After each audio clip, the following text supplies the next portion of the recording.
Alamin naman natin ang mga kaganapan sa mundo ng international sports scene sa report ni teammate Carl Velasco.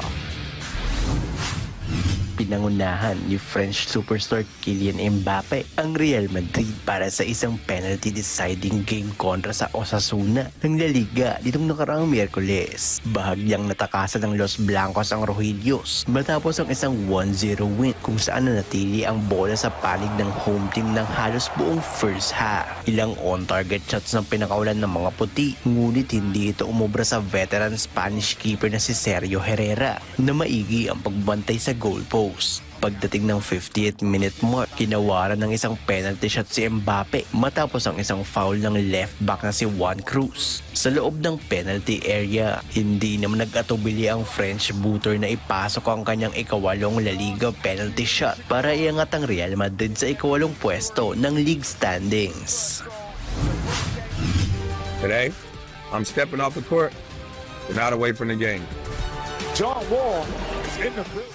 Sa balitang basketball naman, inanunsyo na ng 5-time NBA All-Star na si John Wall ang kanyang pagreretiro sa sport na basketball nito lamang Miyerkules. Iyan ang naging desisyon ni Wall matapos niyang ihayag ang balita sa kanyang social media account at sinabing magiging parte pa rin ng buhay niya ang basketball kahit hindi niya siya tatapak muli sa hardcourt. 2 taon nang lumipas nang huling maglaro ang 34-year-old sa NBA kung saan tinulungan niya ang Los Angeles Clippers at nakapagtala ng 11.4 points, 2.7 rebounds at 5.2 assists. Samantala, binuno naman ang dating first overall pick ang siyam sa 11 niyang NBA season para sa Eastern Conference team na Washington Wizards kung saan sa kanyang best season, nakapagtala ito ng averages na 23.1 points at 10.7 assists na naging sapat para makasali siya sa All-NBA third team ng 27 season.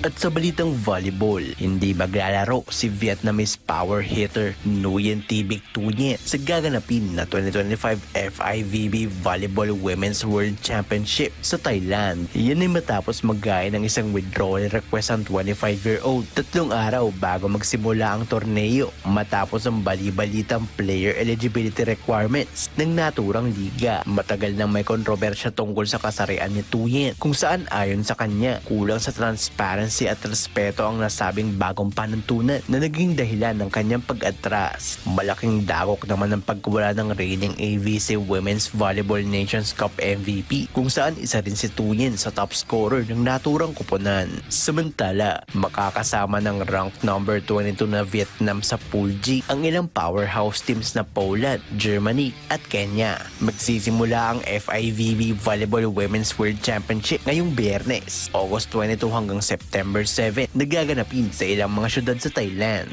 Carl Velasco para sa Pambansang TV sa Bagong Pilipinas.